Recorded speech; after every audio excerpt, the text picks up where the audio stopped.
আয় ভিতরে আয়। আমি থাকবো না, আমি চলে যাবো দিদি। আরে না না, আয় নাস্তা করে যাবি। আচ্ছা ঠিক আছে, তাহলে নাস্তা করেই যাই।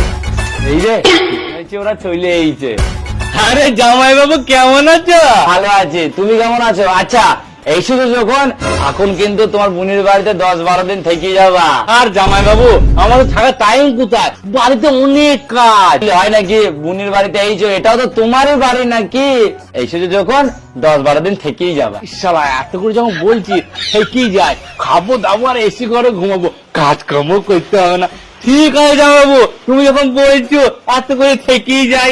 আচ্ছা আচ্ছা ঠিক আছে ঠিক আছে। আরে তুমি যে ওকে 15 দিন এখানে আটকাছো, তো ওর তো এখানে কোনো কাজ নেই, তো ও তো এখানে থাকলে বোর হয়ে যাবে, ওর তো টাইম পাসই হবে না। আরে তুমি ও নিয়ে চিন্তা করো না, ও এখানে থাকুক না, আমাদের যে নতুন বাড়িটা হচ্ছে না ওইখানে ওকে লিভারের কাজে লাগিয়ে দেবো, ওরও টাইম পাস হয়ে যাবে, আমিও একটা লিভার পেয়ে যাবো।